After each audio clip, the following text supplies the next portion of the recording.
Yeah, we can get into Crota scaling. So, I'm gonna piggyback off a couple of my videos here on this. So, All right. you remember my light dark video? Yeah, I don't mind refreshes by the way, because it has been like some time, but I do Okay, remember so the. I'm gonna start at the very bottom and then work my way up to Crota. All right. So, um, we'll start with the vex. The vex, all axis mine vex are infinite dimensional. For context, axis vex are essentially the highest tier of vex that we know of currently. They're essentially the strongest vex, but the tier itself is a spectrum. But if you're an axis vex, you're at least high hyperversal is the rule. Okay. Yeah. So,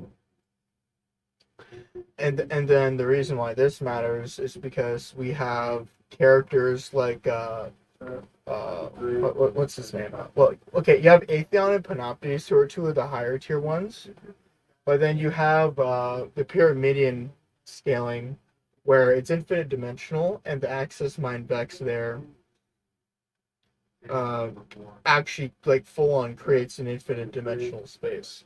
Like it's blatant enough that it's stated in the same excerpt twice to be infinite dimensional. And then we have lore from Season of Arrivals using a descriptor as innumerable dimensions to be used as a pronoun in this case, or the amount of dimensions that would matter in this case, which would be infinite. So we do Okay. have supporting evidence for Asher Mir. Actually, Asher Mir describes his time in the Pyramidion to us as we do the strike. And then the Season of Arrivals actually reveals that he wasn't lying at all. So we can actually take what he says to be factual. You Okay. probably haven't heard of it because it happened before Beyond Light, which happened before Yeah. Witch Queen. So then we have Infinite Dimensional, Yeah, that and seems weird to me. then and then we go up another level where we then deal with a kind of X called the Soul Divisive X. Now I'm going to connect all this once I get to the Ascendant scaling, so this is mostly just inverse at this point going up. Okay. But you have the Soul Divisive X, and that the Soul Divisive X use paracausal energy, the same paracausal energy that Oryx uses for his taking, although it's obviously different in potency since they're not Oryx at this point, pretty much. Yeah. But you have the Soul Divisive X, who are the Darkness Worshippers. Uh, and that they're stated to only essentially try to understand and emulate and in concept worship because that's how they gain power in order to understand something that actually transcends them. They only worship what actually transcends them. So for the Vex, something like transcension seems to be more of a conceptual one because it's in the form of worship rather than calculation. So there is that argument, and then you have another argument, which is the Black Garden, which is a Vex realm, is a conceptual space because you have multiple conceptual Vex there. The Vex themselves are a conceptual network, and one of the places they reside is the Black Garden. But another argument for the Black Garden is that it's an emulation of the Garden, the highest space. So it's directly a 1A space, even if it's not Garden level. There is that argument for the Soldiers of X. And then you have Uh. an exotic weapon called Divinity. Divinity is a light dark paracausal weapon that uses both light and dark energy. And the Vex worship it also. Uh, and that makes sense because Divinity scales to some of the other Guardian exotics at the time, like 1,000 Voices, which is Ribbon of 1,000 Voices, who transformed herself into the gun. So we can use weapon scaling to objectify the divinity scaling for the soul divisive. Okay. And then the reason why they worship these things is to, in order to transcend themselves, they must worship what transcends them, because that in turn lets them transcend. Actually, we have two Vex in the Garden of Salvation raid that we have to go back into, which is an actual trap stated by Eris Morn in the raid that happened in Shadowkeep, which happened a year or so before Beyond Light. Uh, and in the raid, we come across two god-like Vex. There's the Consecrated Mind, where it's essentially a high level worshiper of the darkness, and then you have the final boss called the Sanctified Mind. Uh, Now in Vex language, you already know what they are whenever you hear the first word and then the following word, mind, because mind means it's the particular function or process. In this case, the sanctified mind is a holy mind, essentially a god priest, if you will. So we know that the Vex can transcend and obtain some form of sanctity. And if you also recall in the Light Dark video, the sanctified mind was never killed. It was only turned to stone. So it means there's a true form for it somewhere in one of the other universes. Mm-hmm. The consecrated mind was killed, so we know it's only the sanctified mind that has a true form somewhere. And then the reason why that matters is because it's on par or somewhere below the ley lines. Think of the universe as a stack of coins. On the top of those coins is the physical universe. On the bottom of those coins is the ascended plane. And in the middle of those coins is the ley lines, where reality and ascended space mesh. Both hold domain, essentially, within that place. And it's the only consistent, so to speak, pathway for something of a true form to enter the physical realm. They wouldn't be able to do so otherwise. Now, the reason why the ley lines matter is because they scale below the ascended plane. Here's how we now get into the hive scaling in order to define the plane, because it's going to make sense way later. You have concepts, then you have principles, then you have systems, then you have axioms. For the hive, if you are a conceptual being, you can use principles. If you are a principle being, you can manipulate systems. If you are a system level being, you can manipulate axioms, as if you were an axiomatic being. And if you were an axiomatic being, straight up, you just have a fundamentally stronger level of axiomatic manipulation. Makes sense. That's how the hive work with their scaling. And then we then connect this to the sea screams. The sea screams is an axiom space that contains every throne world. There is a beyond infinite amount of ascendant hive and a beyond infinite amount of thrones. Now, what do you think the deepest level of philosophy is? I'm not sure. It's ontology. So, Ontology? yes, so if you were to go into any level of metaphysical comparison as an outerversal or high outerversal scaling, ontology would be the deepest level of it. And you have things like just the Techians alone, which Savathun considers as third string witches, to be able to fire off ontological attacks casually. Okay.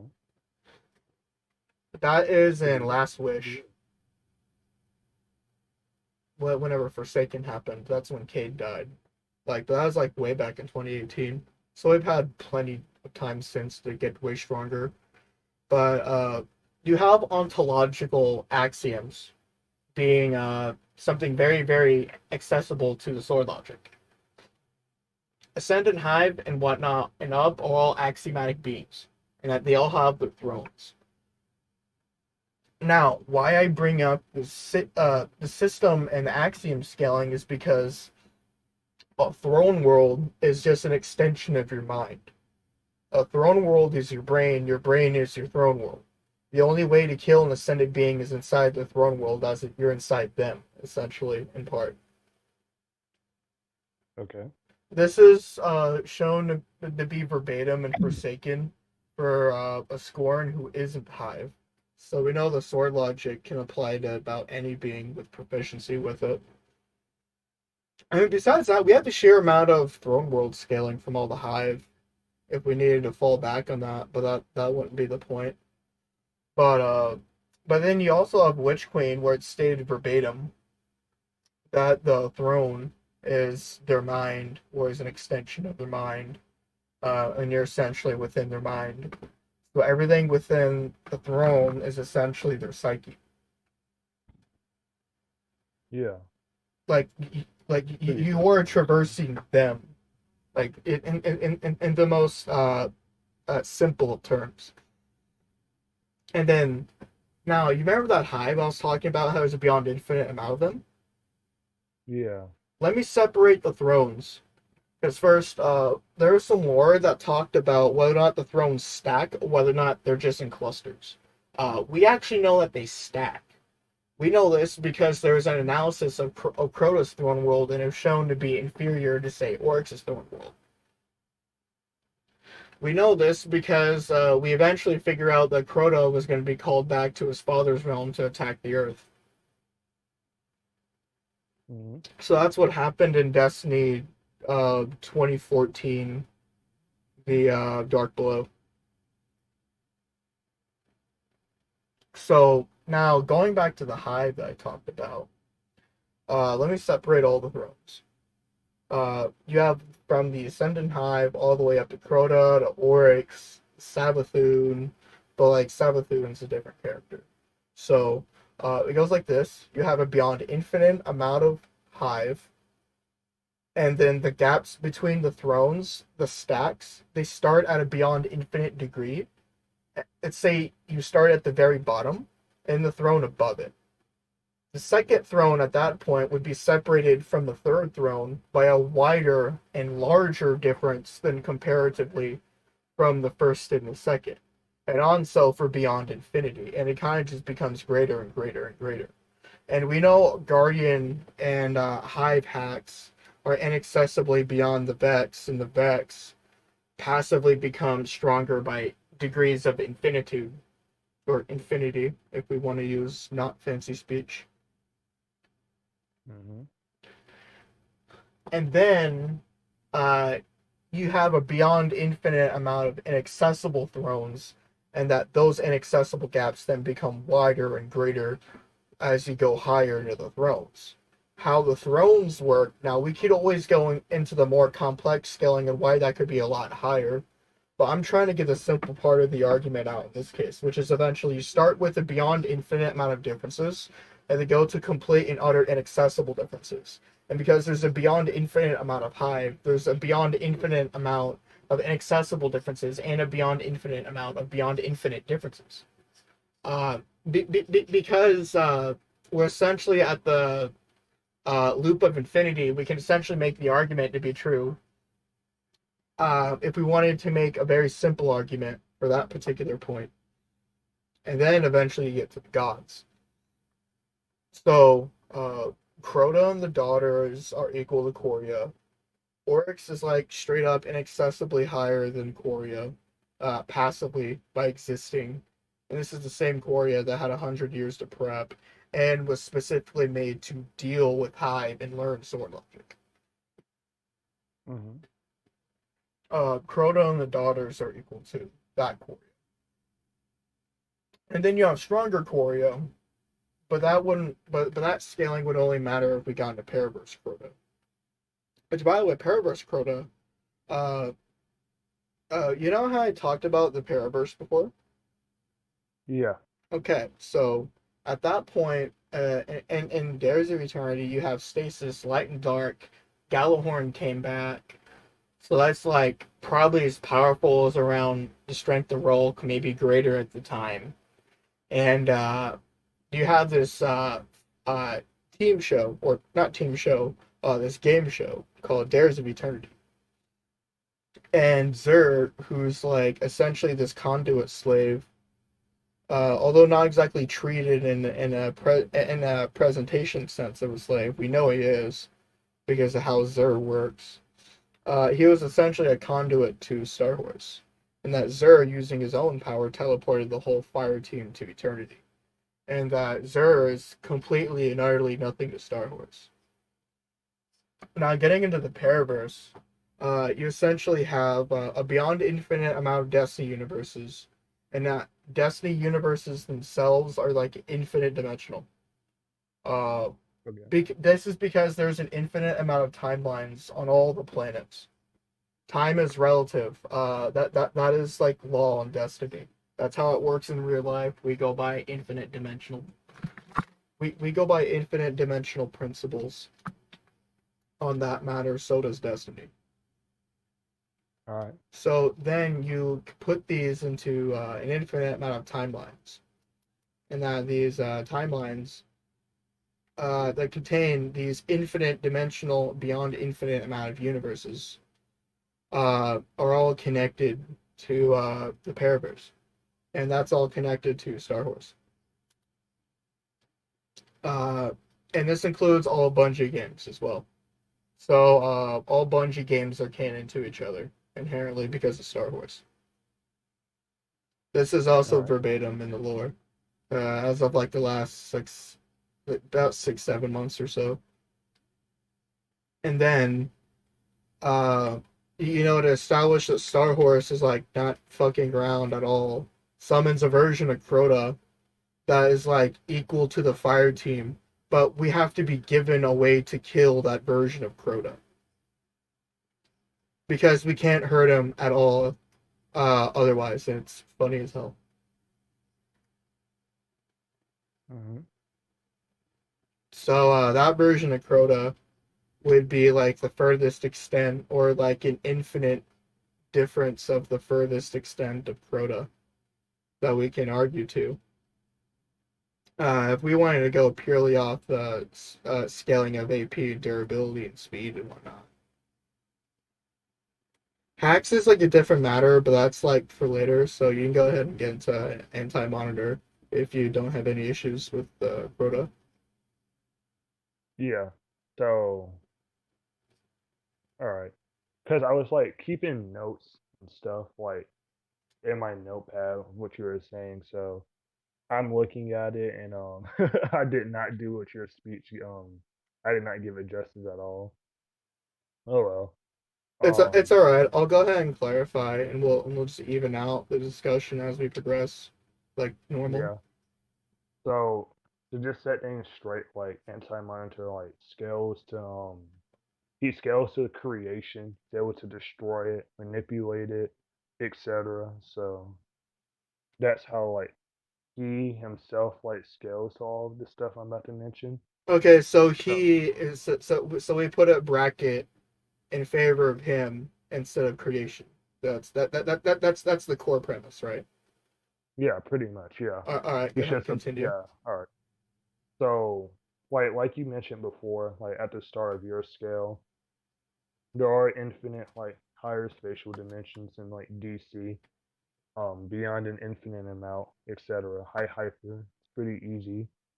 Hmm. Like then we start getting into, and all of that is like located in the physical, actual like reality, what we perceive, what we see, etc.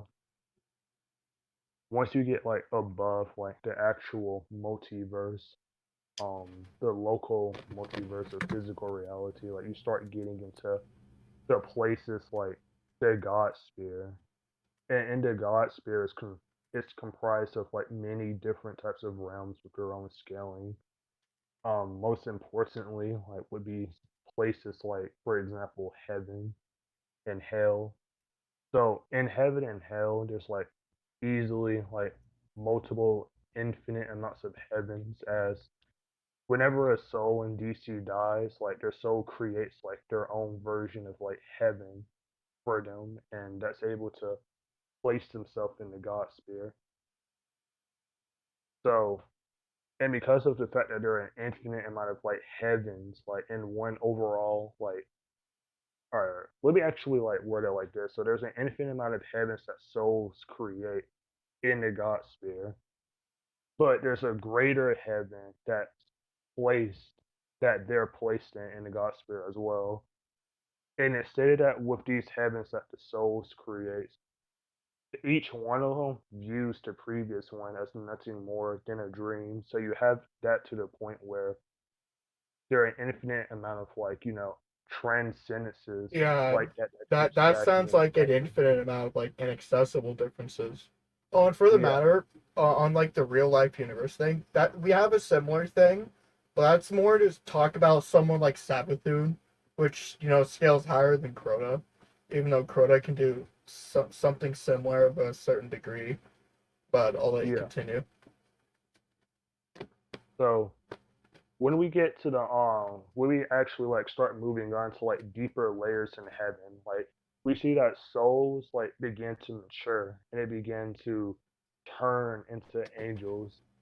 And it's stated like during the Phantom Stranger's journey with one of the Doctor Fates that like with each layer that you're getting further in like the true heaven, you're losing more and more of like your individual like identity until you get to like the very core of what heaven actually is, which is just which is a place that completely like transcends like identity in a normal sense, where you lose all distinction of yourself, all distinction of like what is and what isn't, and you just become Okay. like one type of being. So And is that's yeah. this an argument of perception, or is this of like the law of identity axiom argument?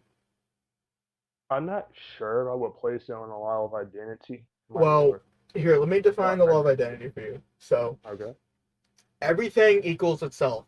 A is A, B is B, niotic is niotic, a school is a school, right? Mm-hmm. In order to, okay, I'll put it like this. I think, therefore I am. Yeah. It's a fundamental axiom, and it's a presupposition. Well, it's not so much a presupposition, but you can essentially treat it like one. And it's mutually agreed upon that we both exist. And not only do we both exist, we can both get hit by cars and die and whatnot. So that's something of a similar vein that we would apply the law of identity to, without going into intellectual topics that would Okay. require deep complexity.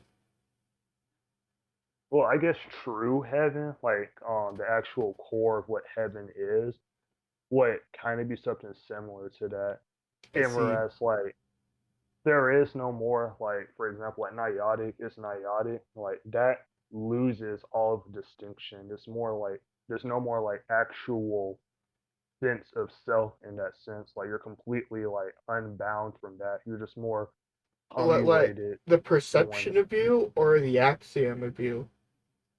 I would say more of an axiom because it's not even like more of your own perception. It's something like a lot more fundamental and important than what you're perceiving yourself to be. Yeah, that sounds about right. Yeah. That sounds something like on a similar vein to the ley lines, because they also Yeah. use the axiom scaling. Same with the uh soul divisive in the Black Garden. hmm Go ahead and continue. So that's where like I would say most of the important scaling for the God Spirit comes from. Because there's also like that in a similar vein to hell, but heaven's just a lot more important, and of course there's a lot more different things in the God Spirit, but they're not really that important compared to heaven, honestly. So once you move up past the God Spirit, we're getting to like limbo. And limbo is basically like takes place outside of like all conventional like canon below it, right? All of what I just described is like a literal like it's non-canon to them. Well, I should say that like Limbo is non-canon to them. They're outside of like conventional canon from the multiverse that they're in. Okay, And so okay, let's take a yeah, stab at this one because I don't want to run into a contention on this later. all right. By non-canon, what do you think the term for transcendence is? Do you think it could be inaccessible, or do you think it could be something of like a high order to a 1S transcendence? So I do think it depends on the context. Like I think transcendence can either range from a regular inaccessible like difference, and sometimes it can actually mean something greater than that if the context is pointing towards it. Okay, so we can treat it as something of like an inaccessible to 1S vein. Okay. I think it'd be fair to just put it somewhere in the middle of there and just All right. let the scaling fall in place. Yeah. So in Limbo, like actions, like for example, like things like story, plot, actions, etc. They literally cannot exist there. It's kind of similar to what I was talking about before with identity, where you're losing all sense of identity. That has no distinction there whatsoever. Limbo takes that like a further step because now you don't even have what all of those souls in heaven accumulated to. There's no sense of even that. Nothing can take place in limbo. So that's just it's pretty simple scaling. It's not nothing too complicated to go there. But it should be above the God Spear in terms of like just a regular transcendence if you want to like put it at that level. So then we have like places like the Monitor Spear, which is described by like people as being a lot more like fundamental in like terms of like its meaning, etc. To the point where the monitor sphere, like they can't tell the difference between people, for example, like in the God sphere, right, or in limbo.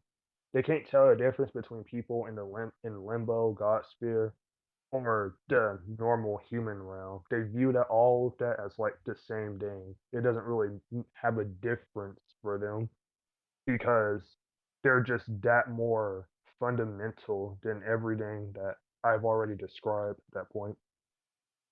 Like you can be completely devoid of like identity, etc. And you would be like kind like if you can imagine that be placed beside like a physical being, 3D being, they wouldn't be able to tell the difference. They would view that as one and the same.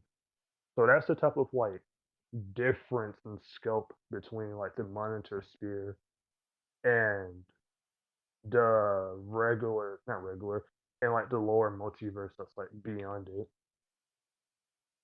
So above the monitor sphere is when the source wall comes into play, which is described as like another like layer of all meaning being lost.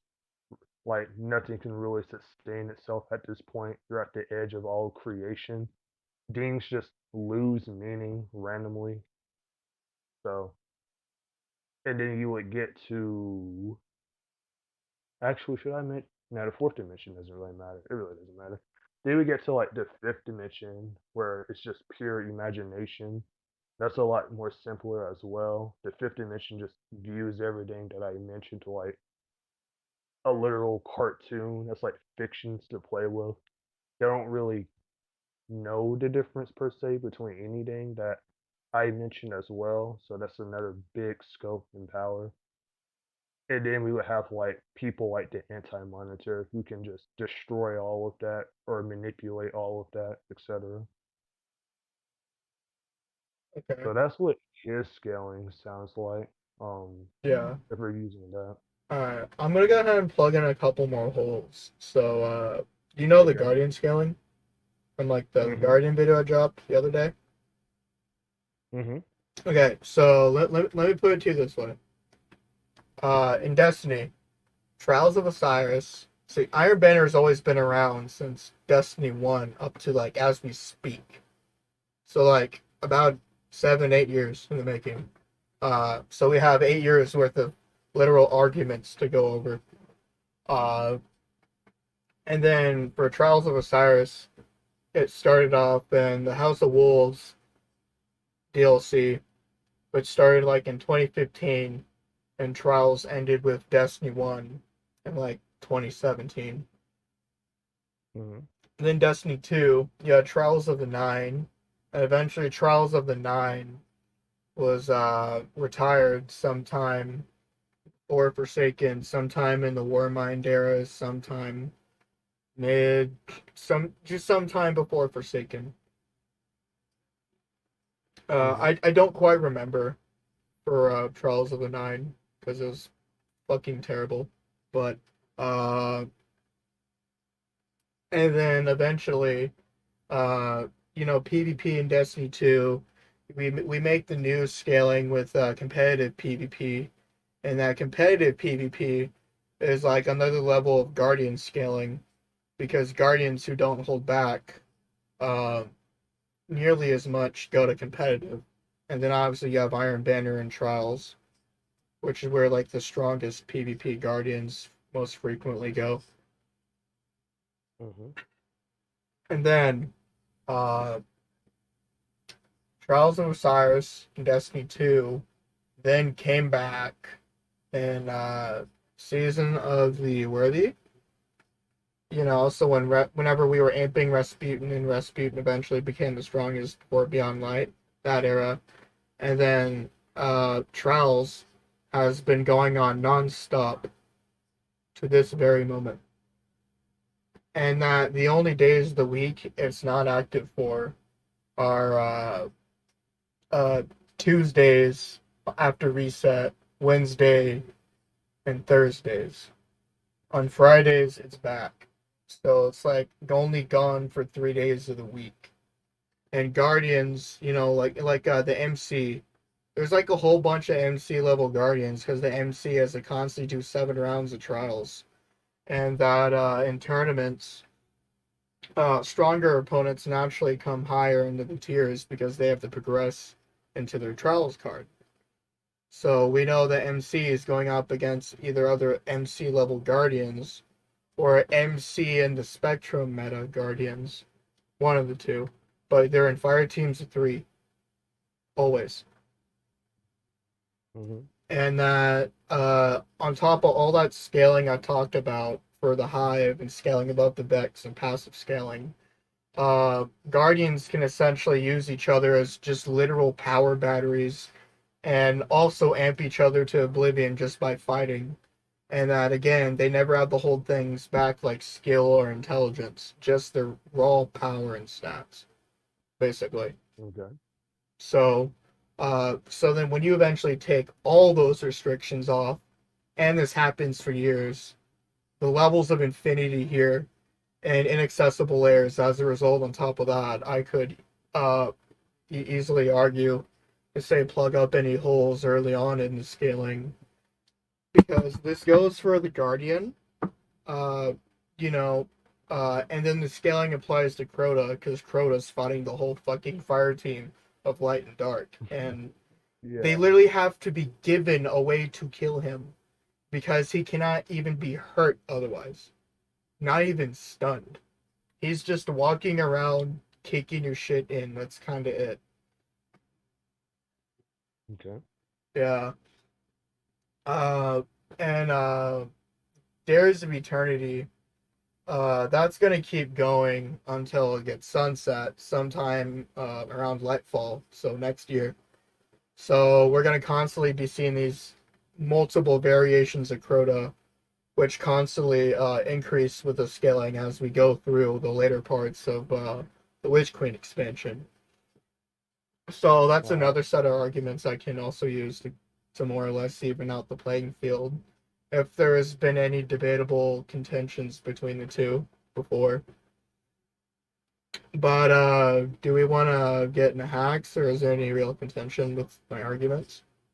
No, there's no real contentions. Everything you said, like, pretty much checks out as far as I'm aware. All right. Feel free to ask questions later because I've been doing the same. Okay. Um, so do you want to start in hacks? Yeah. So you want me to go first? Go ahead. Yeah, I'll All right. I'll, I'll go mute. So, all right. So hacks is like for an Anti Monitor, he's one of like those type of characters who they're really powerful, but they don't have like too many hacks. But he does like have some really impressive ones. So like he casually has like the hell.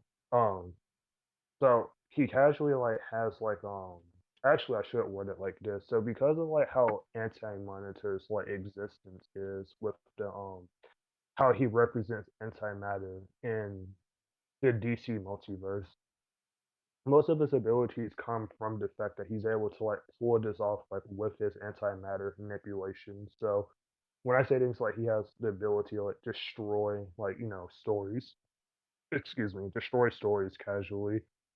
He's doing it with his antimatter, etc.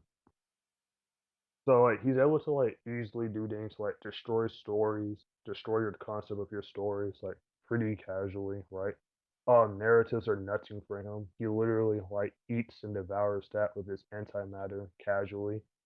Stuff of that level is less than a joke to the anti-monitor, and I know it's less than a joke for like your character as well. That's some Okay. heavy stuff.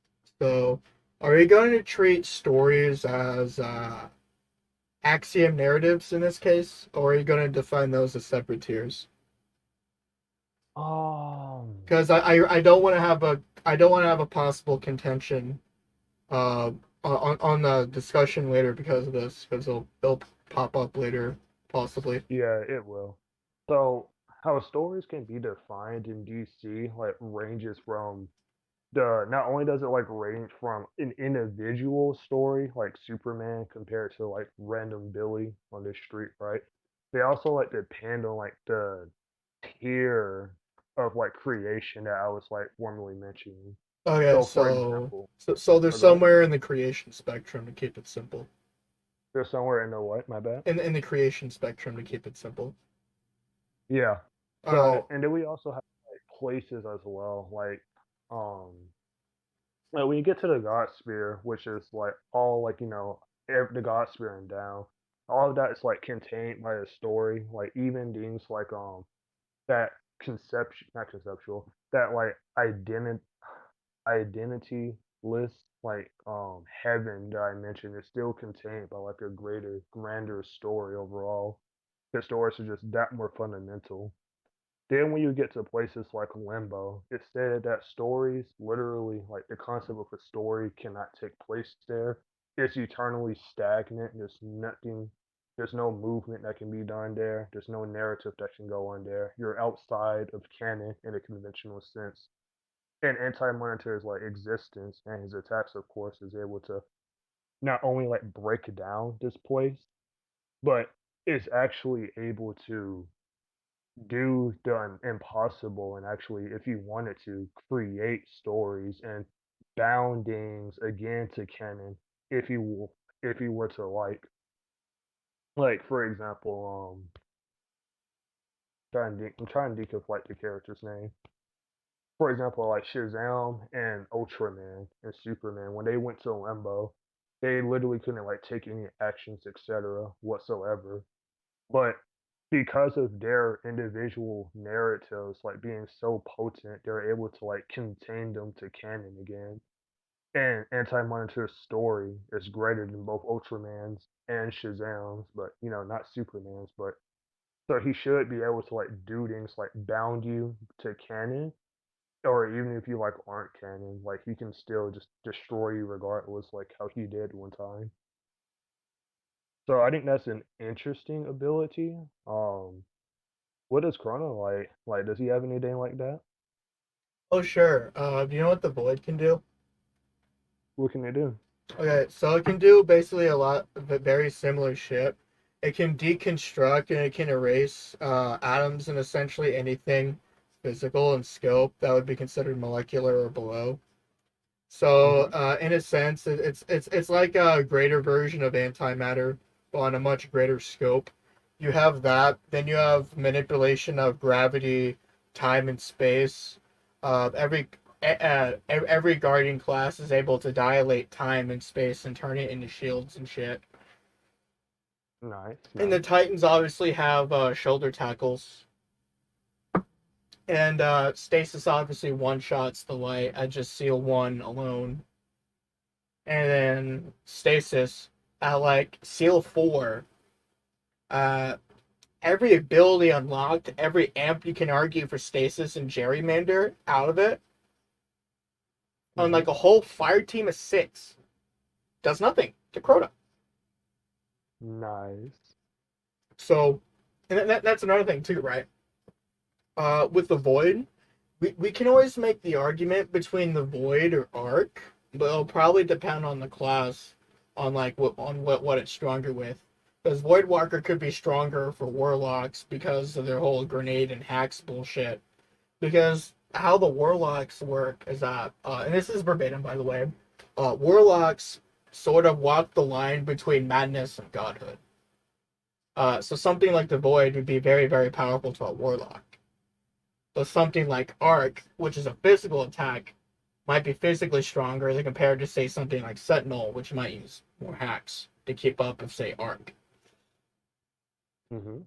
So, Arc, as you can probably guess, is lightning and whatnot.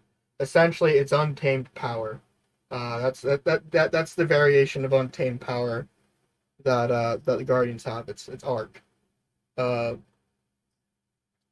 And that Arc, can obviously do things like damage you molecularly. It could, stop your heart, etc., etc. Just all the things you could expect Arc to do. It's like I'd be defining lightning. What's lightning? Well, it's lightning, right? That's what the fuck it is. Except, we use it as a weapon. In the Hunter's case, quite literally, in fact, as they whip out an arc staff and beat you to death with it. And then with Warlocks, they can pop Stormcaller, which is where they become Darth Sidious for God knows how long they feel like doing it for. And then they also have a one-shot Kamehameha called Chaos Reach. Nice. And then and then you have Solar, which can burn, explode, destroy, eradicate. It does the eradicative things that fire does, essentially, Solar.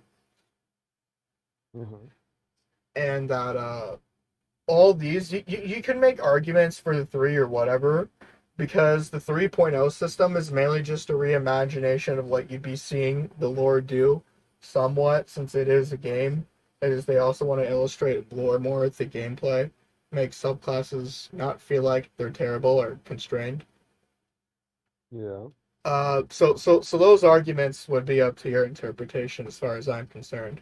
But the point is like none of it really matters to Stasis if Seal 1 can fucking one-shot all of it. Yeah. Especially since the MC was in super state and they got frozen by trash-ass fucking Seal 1 Aramis. This same Aramis, by the way, was physically inferior to the MC.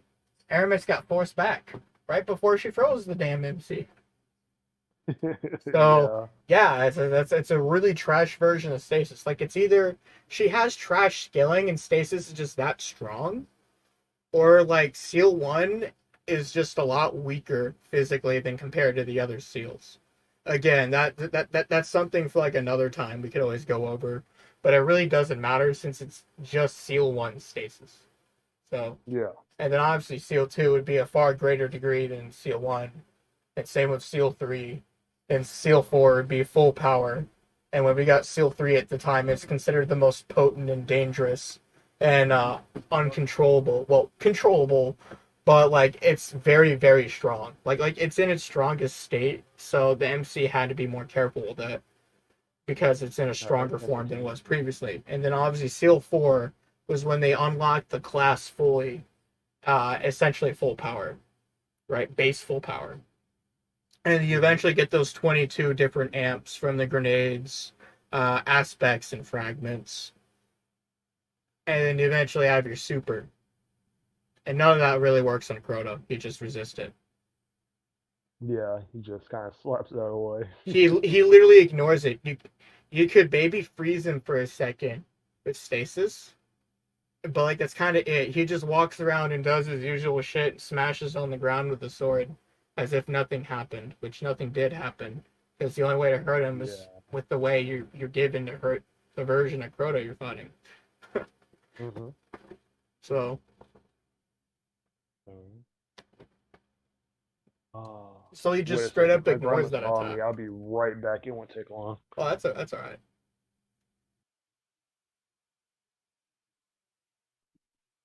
All right, I'm back. Mm. All right, you're gone for like maybe 5 minutes, if that. Okay, I thought that was going to take a lot longer, but Yeah, it was only like so last, maybe 5 minutes. Go ahead. all right. So last I remember you were giving off like Cronin's hacks, especially going really deep with the stasis stuff as well. So Well, no, I was giving the level what she can ignore and outright yeah, resist antimatter. my bad. Resistance, not hacks. It's all right. To be fair, it is a lot, so I don't blame you. Uh, but yeah, honestly, I'll give some more examples of what warlocks can do. So warlocks are able to like very plainly, rip matter and molecules and everything else like that apart. Uh, Lightning can obviously shock and destroy atoms with arc subclasses. So it's doing something of a similar vein to like erasing matter with like raw energy. So we can also use arc as another argument with void. Actually, just with warlocks in general, they're able to rip out pieces of your mind and rip out your entire mind if they so wanted to, because they can control what amount of power to what exact degree they feel like they should exert on you or just the enemy in general. So they can just outright rip things apart if need be. Like how you tear matter apart, like antimatter. The void is obviously a direct way of doing that. Actually, the warlock's main ability, quite literally, is called Devour. Funny enough. Uh, Nice. yeah. So, and then you have the one of the supers. One of them is called Nova Bomb. Basically, think of the Spirit Bomb, but it's a Nova Spirit Bomb attack that a Warlock jumps in the air and fires out with one hand. And it's like this giant purple ball of death. And like, can fuck your shit up. But they have that, and they also have another super called Nova Warp, where Nova Warp allows them to quite literally step between dimensions and cause explosions and glide and fly and whatnot. Nice, nice. So that's somehow how that's somewhat how Void works. And again, uh, this is nothing to seal one stasis. Absolutely and utterly nothing to seal one. Because in every Cool. timeline, the Hunter MC, the Titan MC, the Warlock MC, they all get frozen. There's three timelines. It's just which timeline are we looking at that moment? Really is the question. So you can obviously argue variations in the timelines, but the core arguments are going to remain the same. Hmm. But all this would just go back to Crota just ignores it. Uh, what about some other abilities that Anti Monitor has? Because I think we went over Antimatter fully. Yeah. So antimatter is pretty much done. So he has a couple of other tricks as well. Let's see here. Let me scroll off my breath real quick because it was just on the tip of my tongue, but I forgot. So let me just scroll up. Go ahead and find your list of stuff. I'll wait. All right. So blah blah blah. Oh yeah, the anti-life equation. How could I forget that? So anti-monitor does have the anti-equation like running through his veins, and he's being like powered by it. Um, so usually how the antimatter does work is not antimatter. The anti-life does work. Is that it's the mathematical equation proving that life has like no meaning. Um, it's mathematically true. You can't really like dispute it, and it's a form. Like the best way I can like, well, not the best way, but the Like it's like simplest way I can like axiom word death, it. and like other stuff, right? Yeah, pretty much. Like, it's a mind hacks. It's kind of is dissimilar to a mind hacks. Saying that it's a mind hacks is kind of weird, actually, Like because you do much you mean more that than the just you can function of control the mind. ability is as a mind hacks, even though it does other stuff, is what you're saying. Yeah, basically. Yeah, So how the got it. anti-monitor uses it is a bit weirdly though. So he uses it in conjunction with his antimatter, where he's able to like basically shoot it out like Dragon Ball Three Blast in a way. He's able to like use it to manipulate um his shadow servants that he has as well, that I'll bring up later. But mainly how he uses is that imagine if you're getting hit with the very like mathematical equation that your life means nothing and you can't dispute it. And every time he hits you, you're being reinforced with the very idea that, yeah, like should probably just give up right now because what's the meaning in all of this? Um, I should surrender my mind to the anti-monitor or I should just die. So he's able to use that in conjunction with his anti-life. I mean, with his antimatter. To some pretty So nasty effects. functionally, functionally, it's a suggestion. Well, the hacks, what it is different, but it works as a suggestion, right? Yeah, Okay, so yeah. It's uh, able to affect. Like real Crota's quick, it's able to. go ahead, Go go ahead. ahead. No, you go ahead and Wait expand. a second. Go ahead. My grandma's calling me again. It's all right. All right. Sorry about that. That's all right. So so I think like one of the like impressive things that the anti-life was able to achieve was when Orion had it and he shot it off as a blast to heal a creature called like Ekamos. So Ekamos is a creature that is the pure opposite and the true enemy of like the source in DC. It represents like complete and utter like destruction and anarchy. It represents like basically like concepts of like that level, right? On like not that level, but that nature. And the anti-life was like the anti-life proceeded to like bring in type of like order to like all of like this chaos, anarchy, etc. Because what is the point of chaos, anarchy, destruction when you can be controlled by the anti-life and there's no meaning to all of that because there's no meaning to your very life. There's no meaning to the lives that you're destroying, etc. So it's extremely potent in like being able to do things of that. So that's how he uses the anti-life. Okay. Uh, Crota has an intrinsic counter to that. So, Oryx, I'm gonna go to the books of Sorrow for a second. So, in some time in the Okay. lore, Oryx eventually deals with his siblings, then he eventually he shacks up with some hive, whatever the fuck it is, and he has like a bunch of kids. Uh, and like one of Oryx's abilities is called Power Bestowal or Bestowal. Basically, he can essentially bestow concepts and essentially meaning, rules, an identity, so to speak. Your very ontological identity. He's able to provide you with one of his own ruin, or not necessarily ruin, but of his own machination or his own imagination. Um, why this matters with Crota is because he bestowed Crota with the concept of the Eater of Hope, uh, the Destroyer of Hope, essentially. So essentially, if you would be applying, if we just talked about like the anti-laugh equation, ignoring the other hacks it uses, because we can get into those in a second, it'd be like adding water to water. You'd be adding death to death, Okay. and it'd just be amping Crota. All right. I got you. I got you. Yeah. That does bring up like an interesting question because like I like that analogy you give, like water to water. And it reminds me of like a situation now I'm thinking about with the anti-monitor where he originally before he had the anti-life equation was like a being called Morbius who whose main role to separate creation from like the horrors beyond, right?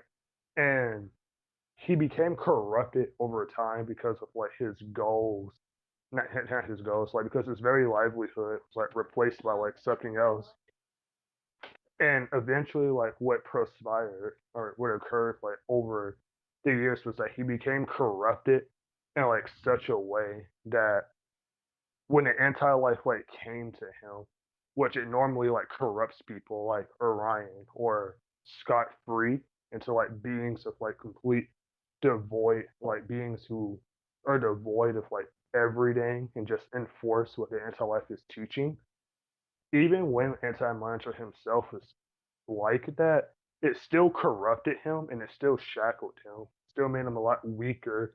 And he described it as like a poison, like in his veins that was like running through him whenever he actually did have to anti life.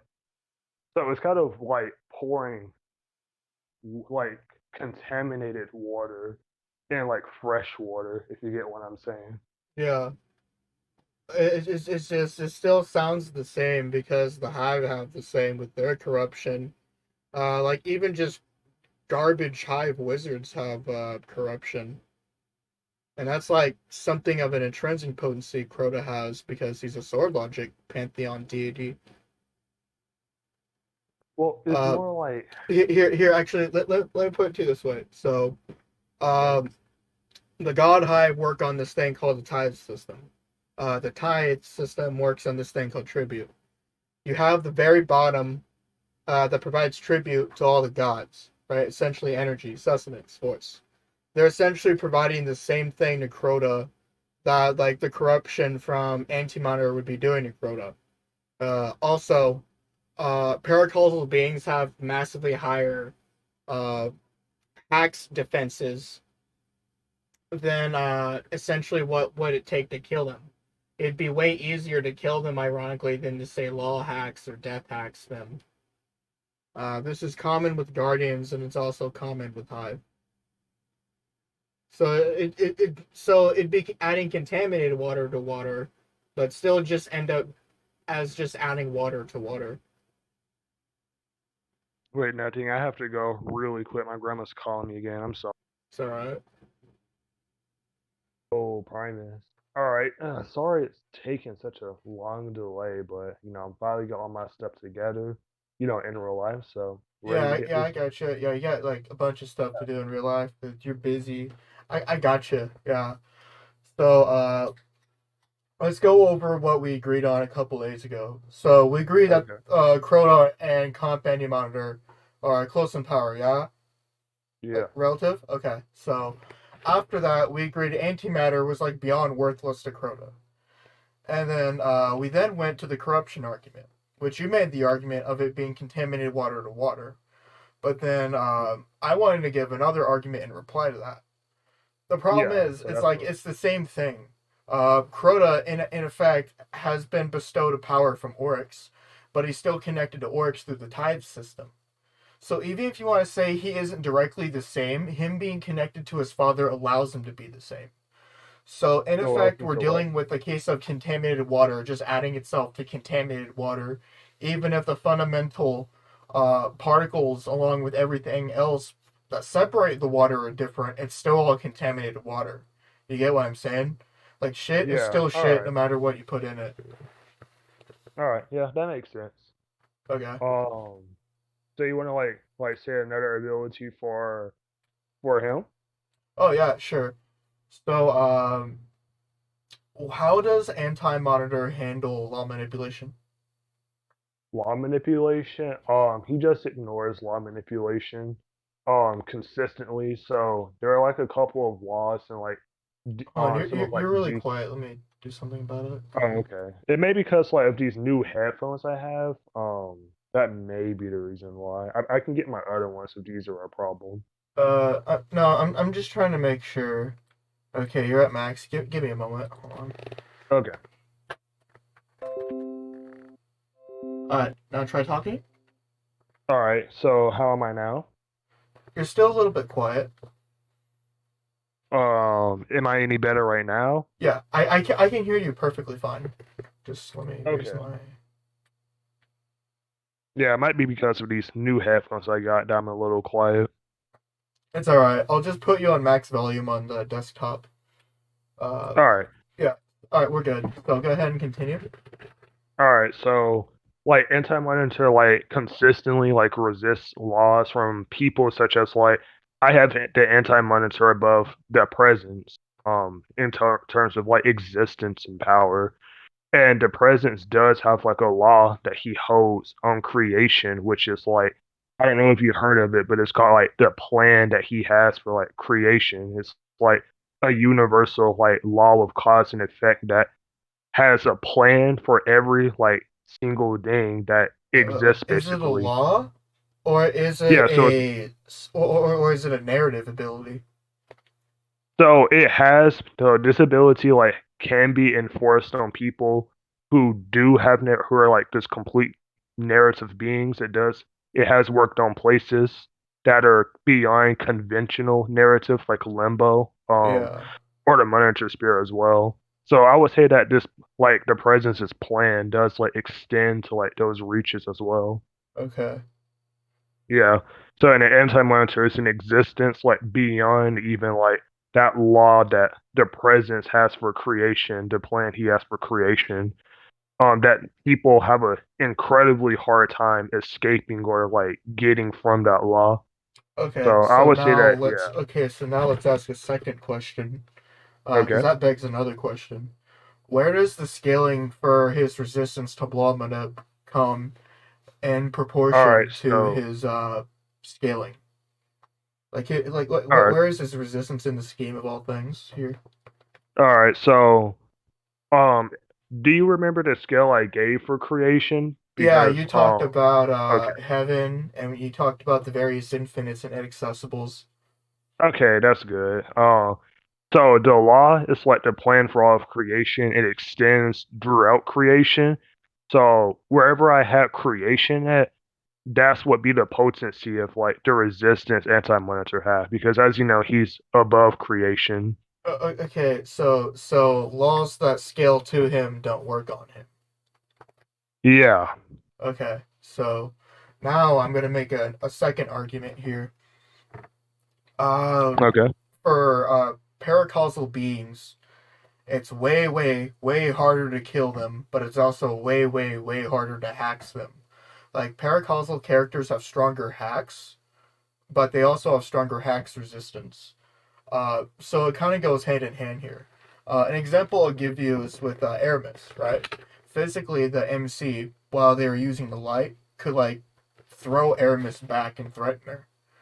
But what happened was that the hacks of Stasis managed to completely one-shot the MC going into the super state. Hey, can you repeat that last part you kind of cut out? Oh, I'm sorry. Hold on. Right. Oh, you're fine. It's fine. It was Okay, just like a couple so of words. I'll give an example here as an argument. So Aramis in the Beyond Light cutscene in the fight between the MC and Aramis, at the end of the first part of the fight, Aramis was thrown back into the center of the room. And the main character was going to go into super state. Actually, he was in super state because he threw Aramis back and then went into super to try to finish her off. But what ended up happening was that Aramis got a quick seal hacks off on the Ghost and the MC with Stasis. So Stasis managed to one shot the MC regardless of the power difference between the two. And then we apply this to Crota because Stasis does like nothing to Crota. And we know light and dark scale the same because the coup logic and the sword logic are inherently equal. Wait, So, what? so we can use that to then argue potency for Crota, having stronger law than himself. All Now, right. I'll quantify it as an infinite to an inaccessible degree above him because I'd rather not get into the complexity, because that would be like a waste of time. So, what does Anti Yeah. Monitor have for law minute? And so we're talking about just hacks that would just like scale above him. Okay. Yeah. So I would say that like the source wall. All right. So back before the anti monitor had the anti life equation, but all right, so let me actually start over. So back then when creation was first made, anti monitor had his mother Perpetua, right? Mhm. And she was vastly more powerful than him. And this was before the anti monitor had his anti life equation. They were all still incredibly powerful and still above creation at that time. But a being called the Raptor, he sealed her using these sealing hacks from the source wall. And the sealing hacks for the source wall is a lot of things in one. It's power null. Like I said before, sealing. It's also a Okay. law. You I think I literally can find an can escape. axiom here.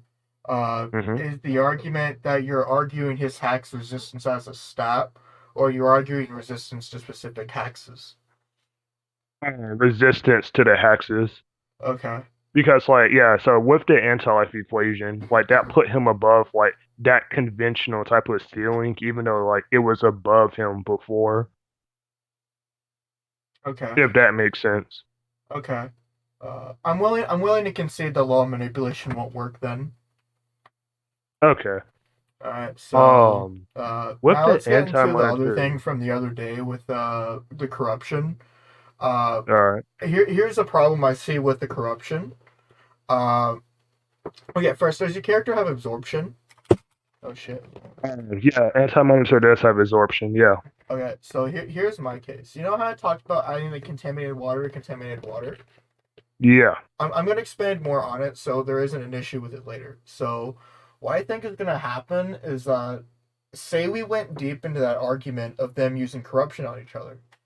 The problem is they'd be amping each other to the extremes, and it would cause this endless tautology, essentially, where they just keep one upping each other because they keep absorbing each other's death hacks. hmm The sword logic would amplify the anti-life equation. The anti-life equation would only amplify Crota. So Yeah. I think in effect they resist it because they can not only resist it but also absorb it. Yeah. I think that's the primary reason as to why the corruption itself wouldn't work. Because they simply just have too much for something like that. Yeah. I can get behind that logic. Yeah. And then when you add in the Okay. fact that that their concepts essentially turn them into war gods in a way, it's at that point it'd be muddying the waters if we were to take it any further than that. Yeah. So, So, but then I'll give you another hacks then. What about okay. Crota's subjective reality? All right. How does he utilize it? Well, it's like this. He can essentially enforce his will upon the world in a way that makes everything subjective to him. And if we're talking about true form, this means so on a much more fundamental level than what we would assume previously. Oh, okay. Again, on a similar scale as to his hacks, it should work at least a couple degrees above him in power. All right. Now, So now, you're since saying you that sort of this made was the something his argument for hacks resistance as well as specific resistances, I'd like to get into more detail regarding his resistance to subjective reality, if there is one. You said you would like to get into more detail about the anti-monitor's resistance to reality? Yeah.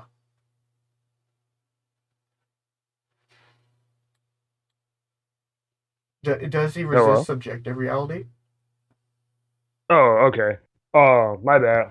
You got to cut out for me, so I was a little confused, but I'm sorry. yeah. So with how imagination in DC works, with the fifth dimension where Mr. Mixie comes from, um, they basically have it to where it's because they themselves are powered by pure imagination, they can pretty much let me see if I can word this correctly. Everything that they view in creation, it's just pure imagination that they can manipulate. That we're imagining how this works, so it does work like this because of our imagination making it being able to work like this. It's kind of more they're infecting reality with their imagination so they can manipulate it in a way that they pretty much in any way they want to at that point. Um, does that Okay, make any like sense, so or you have any questions? okay, so let's make the distinction here. With our imagination, are we assuming it works like reality warping, or are we assuming that it works like subjective reality, where their imagination quite literally is reality? Yeah, so how would you make the distinction between the two? Because I know some people have like Well, different distinctions. okay, here's my argument that separates the two. The problem for reality warping is that at the most fundamental level, reality has to exist to begin with because you can only warp it because it exists. The problem, Hmm. if whenever you compare it to subjective reality, is subjective reality dictates reality. Okay, so So we both agree on that. with reality warping, you can change it and change some rules about it, but it requires it to exist beforehand. All Because you right. require another power like creation just to make a reality to warp it.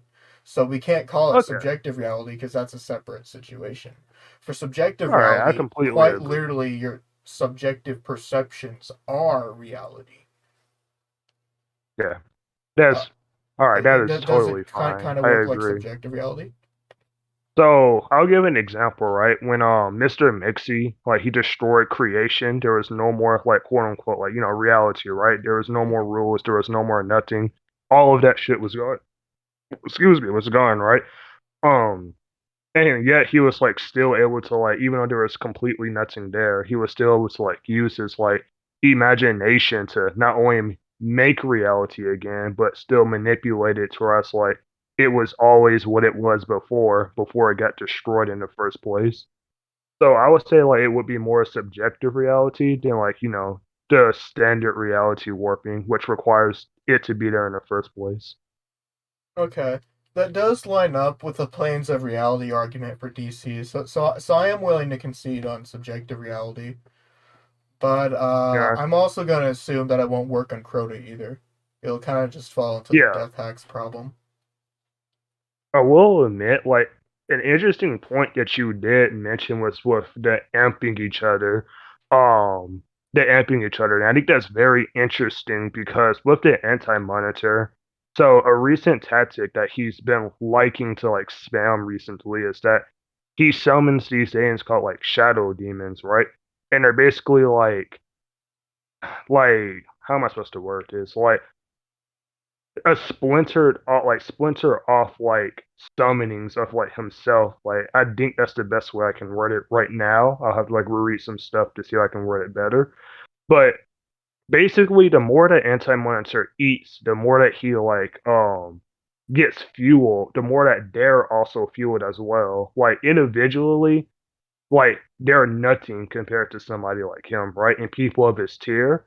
But the more that anti-monitor gets amped, the more powerful they become as well. And there were many, many, many of these like Okay, shadow demons so as well. what you're saying is that he goes from like a 2 to then like a 6 to like a Yeah, 12 to like a 20 or like a 28, right?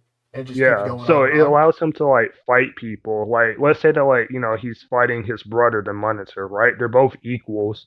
Well, as the battle's going on, Anti-Monitor is like not only is he like eating stuff, empowering himself, his shadow demons are as well. So he Yeah, has the so numbers basically advantage on everything them. under the purview of anti-monitor is essentially going from like a 2 to a 4 and then like a 10 Yeah, and then like a 20 or something, right? And just keeps going on and on. yeah.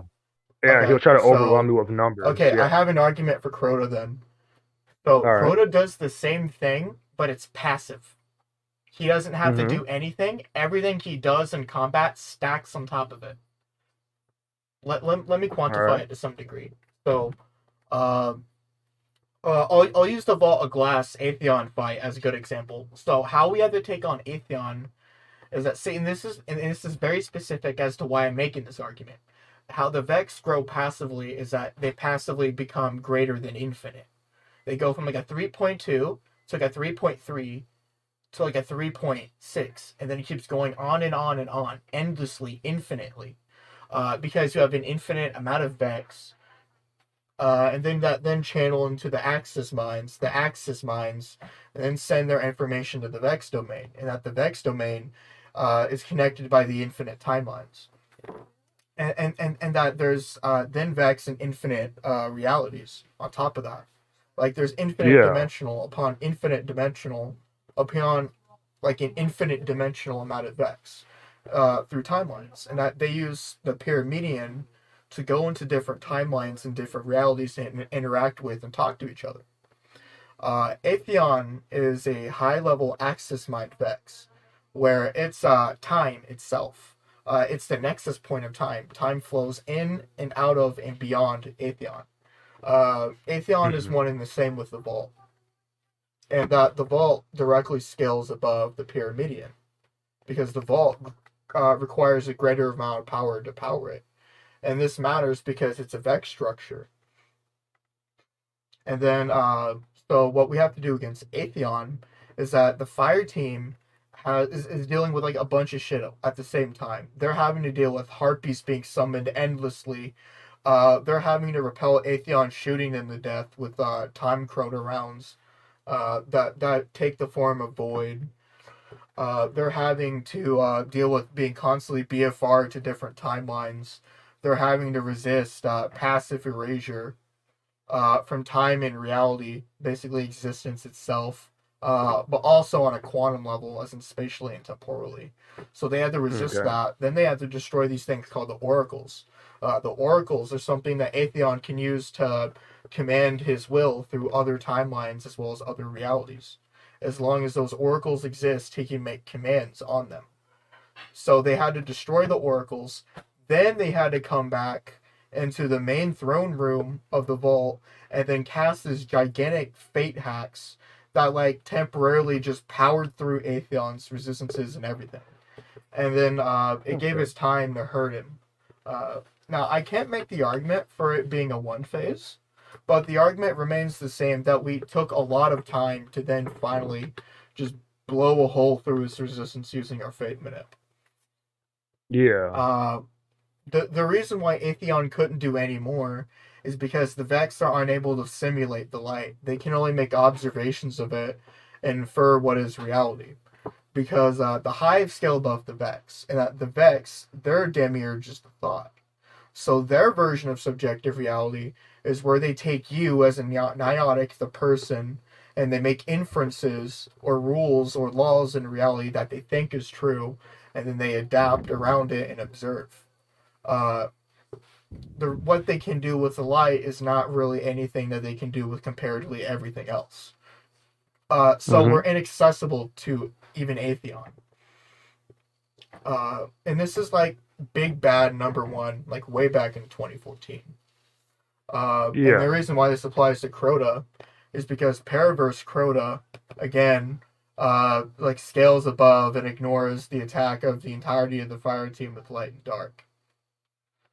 So we have some insane subjective reality levels from the spitball that he gave. So what's Yeah, that Anti is pretty Monitor's insane. response to this? What is Anti Monitor's what to this? Yeah.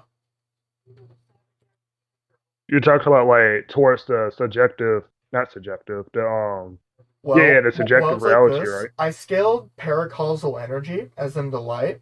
Light is equal to dark. I made that argument earlier, and Yeah. then I then used it to scale Paraverse Crota above the fire team, because the way we have to kill Paraverse Crota. Mm-hmm. So like this is all for like subjective reality, right? Yeah, this is all subjective reality. Okay, okay, okay. Um, let's see here. Because I am like thinking about like some like the lower tier, like subjective reality things I can argue for characters without using the fifth dimensional stuff yet, because obviously they're kind of like top dogs within creation. Um, let's see here. Let me actually look through something really quickly.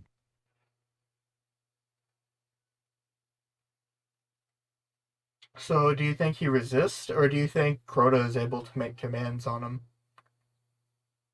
Right now I'm seeing if I can like because there's a specific character that I'm thinking of that could like increase like the really big scaling chain that like not increase like counteract like the really big scaling chain that you gave.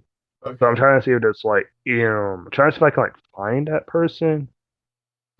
Just go With ahead and describe it to me, and we'll go over the case.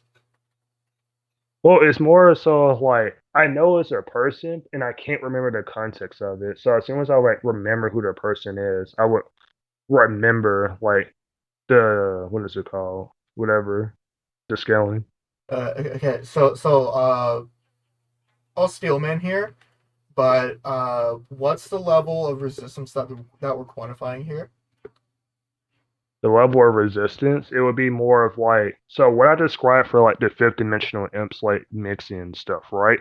Okay. So they would be at like the top ladder, and then you have like people below them, like the people from let's just say the monitor sphere, right? The monitors are capable of like manipulating all of creation below them, even before creation even existed, right?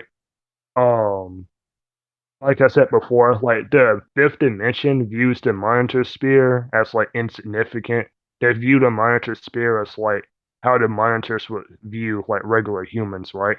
Uh, Like they're absolutely fodder compared to them. And of course, the anti-monitor's existence alone is like incomprehensible to like what the 5D imps are even capable of. mm, So that it'd be goes something along a more of like similar that. vein. Do you know how I talked about how we passively become more powerful?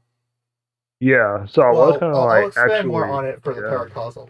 So imagine yeah. that the paracausal is a 2, then it becomes like a 20, and then an 80, and a 5,000, and then like a 2 million. And it keeps going on higher and higher and higher.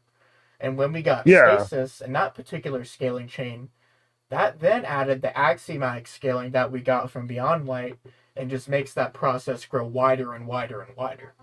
Now, the nature of the mhm, amps is like the same that you described for Anti Monitor in our previous discussion, where like they're not only greater but also wider in scale. mhm. So that's a similar theme for Crota.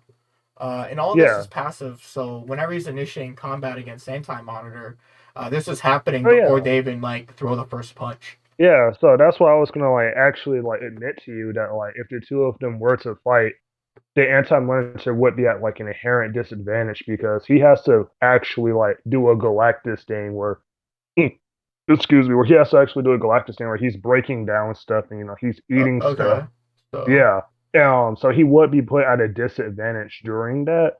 So he possibly could lose the I'll power specify edge my over argument time. here. My argument is purely just ease of use on the amps, meaning Crota is going to be more consistently powerful throughout the fight. Oh Now, I'm yeah, not that's going what to I'm say he's like getting. a Yeah. one shot distance because I don't know if there's enough evidence for that particular claim. But I am willing to say for something like subjective reality, he might be able to make subtle basic commands of the anti monitor. Like maybe make him slip an inch or two, or maybe make him move back a little bit, or maybe, he could sort of make a subtle command of him to say move forward a little more. Or maybe he could just change the reality around them a bit, like say add constructs and realities such as I don't know, chairs or maybe tables, something that would essentially cause a disturbance. I think Mhm. that's fair to say, right? Yeah, I would say as well, like, what's the extent of like the I should know where it is. Like, what's the extent of like the people that these commands are able to work on? Because Anti-Monitor does have like his whole shadow demon army with him as well. Oh, sure. So would it extend all the way to them as well? That's a good question. So this is inherent with all paracausal beings, and that this scale. Mhm. Okay, let's imagine Crota's a 5, and then we imagine his hacks and hacks resistance is like an 8 or a 10. It's going to Mhm. scale to like an 8 or a 10 on the commands he makes because it's part of his very concept as a paracausal entity. Yeah. I think the same case would be applied here. Like Crota and Anti Monitor might be like a 6, and then Crota's subjective reality might be something of like I don't know, a 7 or an 8, or maybe not even a 7, maybe like a 6.5 or a 6.6. Like it'd have Okay. something of that conceptual effect where he might make subtle commands on reality, even if he isn't inherently making commands on Anti Monitor. Okay, I That'd get be what the you're extent that I'd quantify it here, at least. So you're saying like, it could at the very least work on like reality and Yeah, therefore it would affect the shadow like demons say as you well? refuted that it would work on Anti Monitor, he could still use it to cause a disturbance on reality, regardless. Oh yeah, okay. So I get Yeah, what you're saying. So like it could like cause a disturbance of reality, like disrupt the shadow demons, like despite their numbers to an extent. yeah. Okay. Or even Crota could just open his own gate and just summon like a beyond infinite amount of Ascendant Hive that can do the same thing to the shadows, and it would just Yeah. pool in the Crota's power because they're connected to Crota. So Yeah, we I do have would a way of definitely dealing with the yeah. shadows, and at the same time affecting reality. If I needed to make the argument for summoning a Hive, Mhm.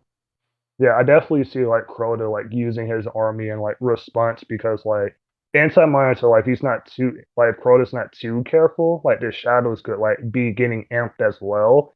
And all of a sudden, like, he's having to deal with like a beyond infinite number of like yeah, people along with the it's like here's anti-monitor. the way I look Yeah. at this. The Ascendant Hive he'd be summoning can do the same shit as like Crota, but like on like a way way less more potent level. Uh, so like the shadows and Crota, I think their interaction would mainly happen from the hive he'd summon to deal with the shadows, as he'd most likely just focus on Anti Monitor, since they're Yeah. essentially alphas in this case. Like he doesn't have to make any commands to summon a gate. He can just sort of open a gate with his energy. You know, like how Hive wizards can do that. Hmm. Even Trash Hive can randomly just teleport into reality from the plane all the time. It happens a bunch. Yeah. So like say Yeah, that's Crota and definitely similar to Anti Monitor anti-monitor are as well. summoning, or not summoning, but are like fighting and like they're in a clash. Like they grab their hands and they're headbutting each other. Crota could still like create a summoning ritual or like a summoning what's the uh, he could use Hive magic and summon regardless of what he's doing against Anti Monitor, essentially. Like his summoning has like, an easy use in this case. Yeah, it's the same with the anti-monitors. It's like the shadow demons just kind of like blob into existence. They're just like there all of a sudden. It's not like he has to do any commands, so that's pretty Yeah. similar as well. All right. Yeah, Um. I think the problem is the shadows and the ascendant fighting each other just makes it very difficult to sort of use them as a way to amplify Crota and the anti monitor. Other than maybe like Crota's a little bit stronger, and that's kind of it. Yeah. Mm, So we agree subjective reality is a pestilence, but it's not yeah. necessarily going to be a winner here. Yeah. Uh, So how does well no. What other abilities does Anti Monitor have? So I will admit, what another thing that he likes doing in character as well is that he likes what for example when he fought like his two brothers, the Monitor and the World Forger, right? Both of them who are comparable to him in power. So what he did was he grabbed them and he absorbed them into his body and he just contained them like that. And so he likes that's the absorption that I brought up a little bit earlier. He will grab you and kind of absorb you into his body. So the both of you are just one being now. Okay, so okay, so he has to physically grab you in order to use his absorption. Yeah. Okay, so Crota doesn't have to directly touch you with his energy to use his absorption. Hmm. So I am willing to argue easy use on his absorption as well. Okay.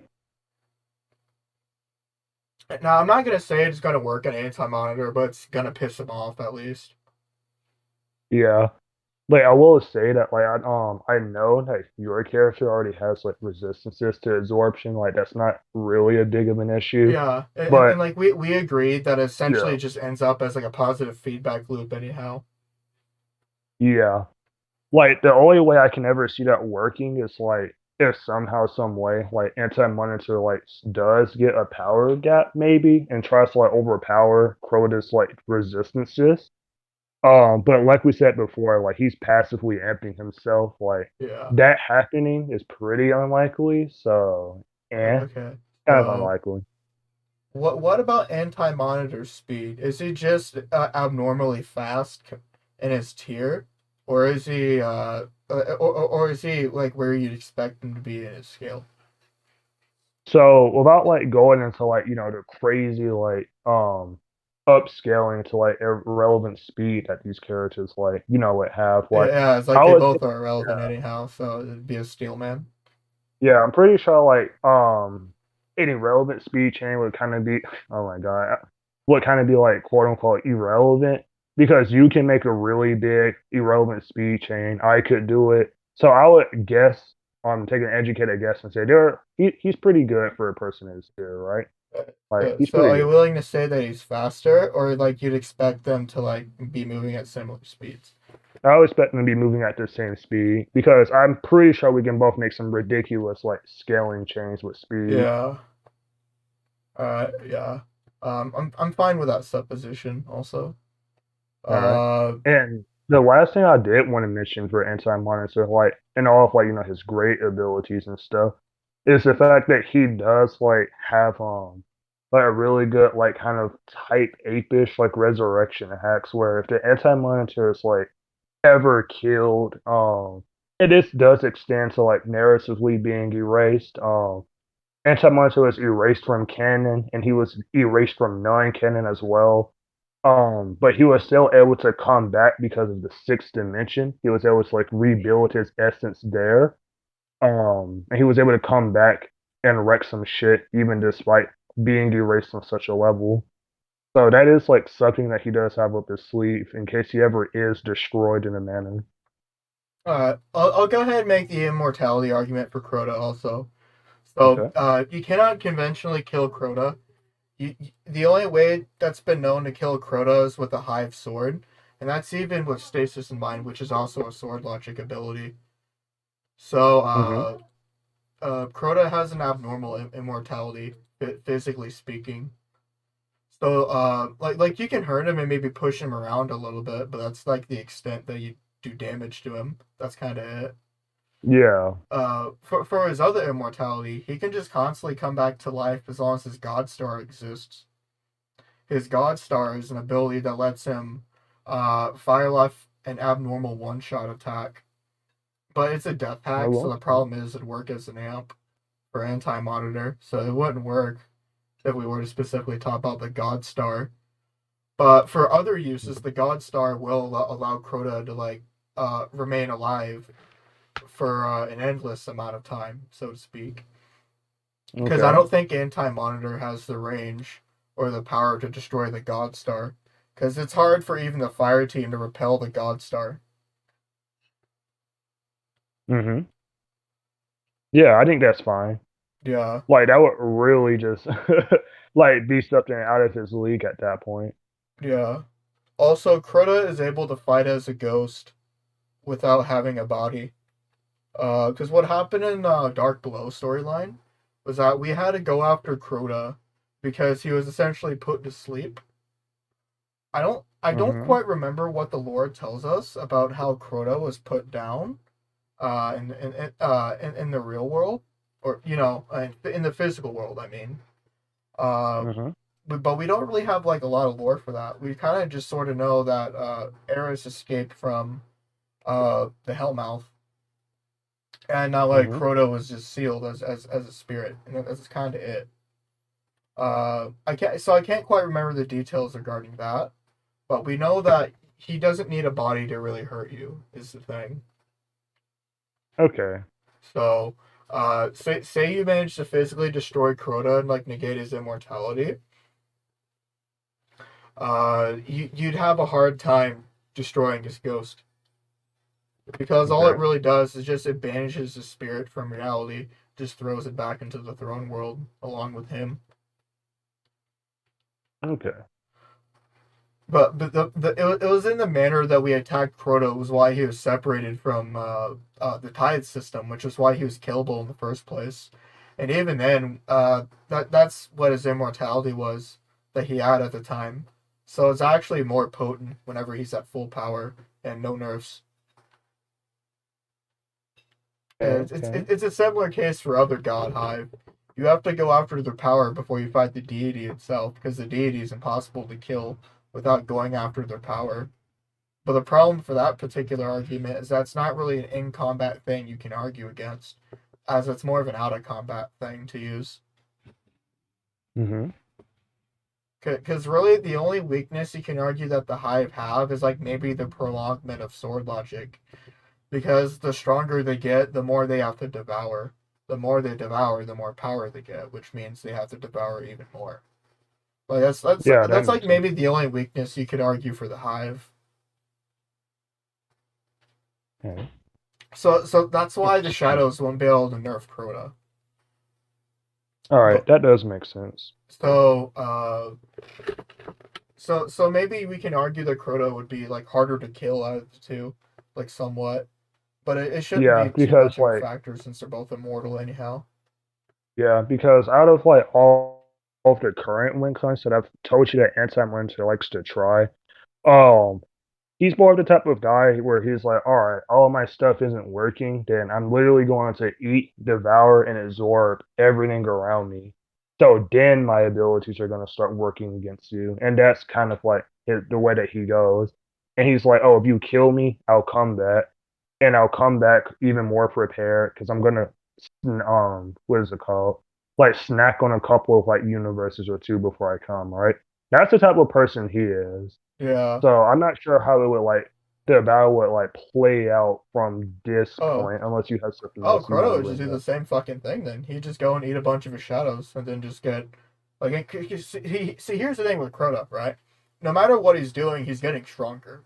If he's fighting, he's getting Hmm. even stronger. But it doesn't even matter what he's fighting because he gets stronger if he fights even garbage. So Hmm. like say like they both manage to like one shot the other, they'd just be like absorbing more power than they'd like go at it again, and the same thing would happen over and over. That's exactly what would happen if we went just over Yeah, in character and if they somehow managed to one shot the other. yeah. If they do somehow manage to like put the other down, like it's really gonna be a thing where, it would come to a thing where, all right, let's bide my time for just a little bit. I'm gonna like get more powerful, and I'm gonna come back with like a really big vengeance. Like that's how I see it, like unfolding. Yeah, straight up. But Uh, I will admit, I do see like Crona over time taking the advantage and just in terms of pure power, like because like you said, it's passive. Anti Monitor has to actively do stuff, even if like he does have his shadow demons as well, like eating stuff and absorbing stuff. Like there's only so much you can do before you're slowly but surely getting power clipped, and there's nothing you can do about it. yeah. Here's the thing for Crota winning over time. I think the problem is he'd be getting greater and greater power increases, but like it would require like more levels of supposition to like quantify when exactly Um, he'd win. So the hmm. problem I'd have, like if you gave me that point, is that I'd still have to quantify when he'd win. So I Yeah. don't quite know. So I don't quite know if I can use that as a way to argue a win. Is the issue? Like I'm not gonna lie Even about that. Yeah, like you say, you can't quantify it, but I think it is fair to say that like it still would be like I know they're both like beyond concepts of time, so it's kind of Like weird, but Crota would be like way yeah, more annoying. I think 'cause it's kind of the extent of it. yeah. Yeah, I still think like over like a quote unquote time period, like even if these guys like fight for like billions and billions of years, right? yeah, Eventually like an edge will be like gained like over one of them. I do think more likely than not that could be like Corona over time. okay, all right. Uh, okay. I'm gonna try a different type of argument here then. Okay. What's Anti Monitor's durability threshold? How much can he take before he's knocked out? How much can he take before? That's actually like a really, really good question.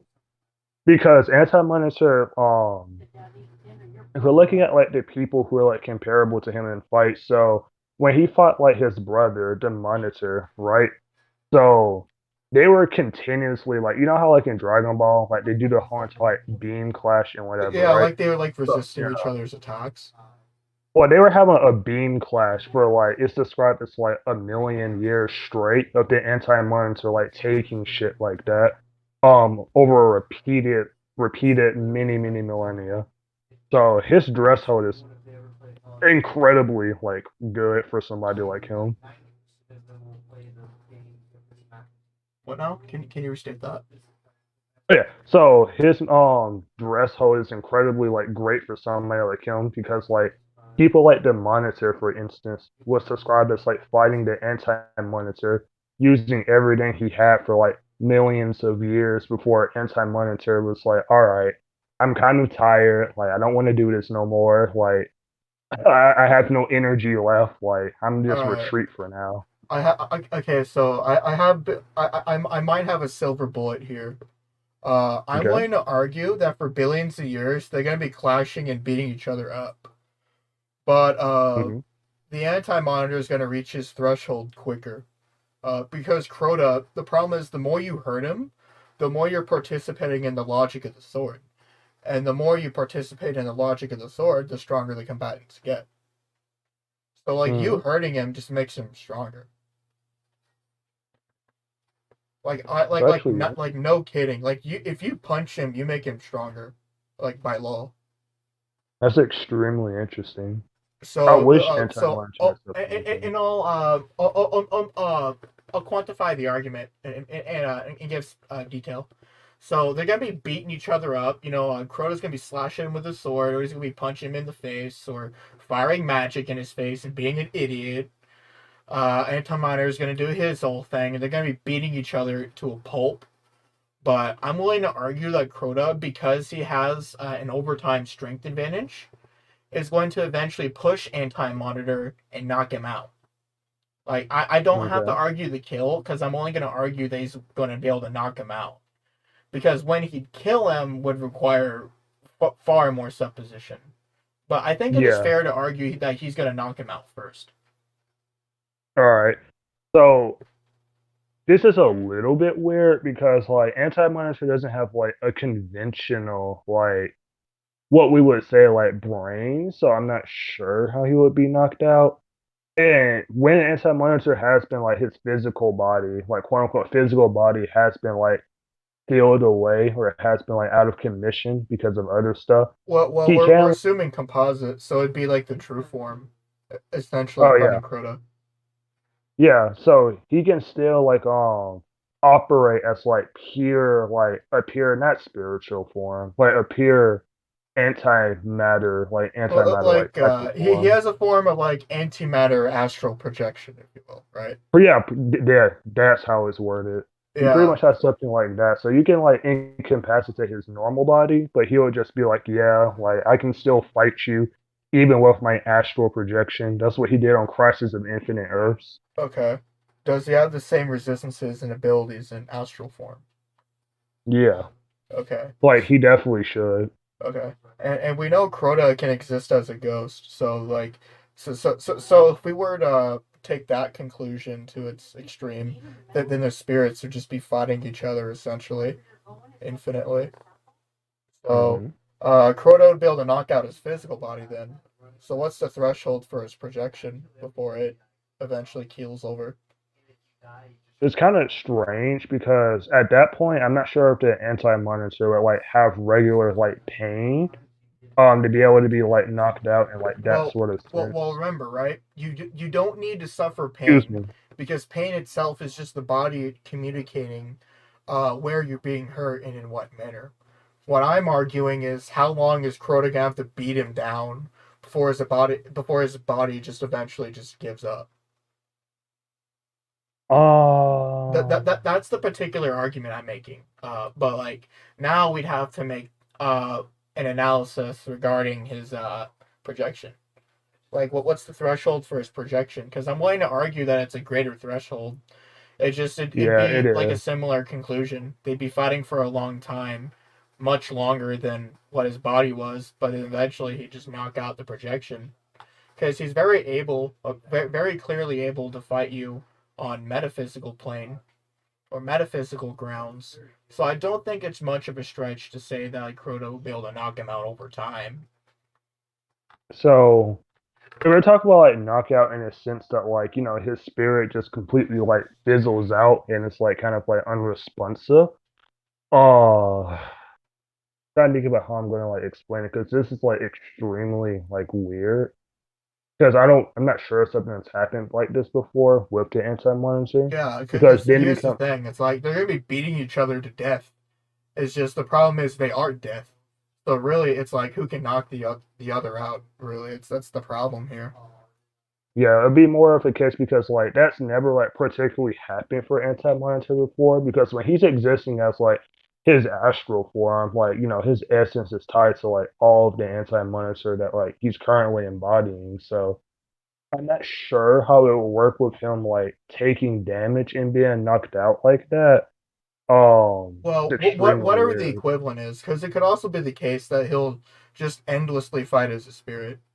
It's just Yeah, I that's could also be presupposing that it has a threshold too. Is the problem?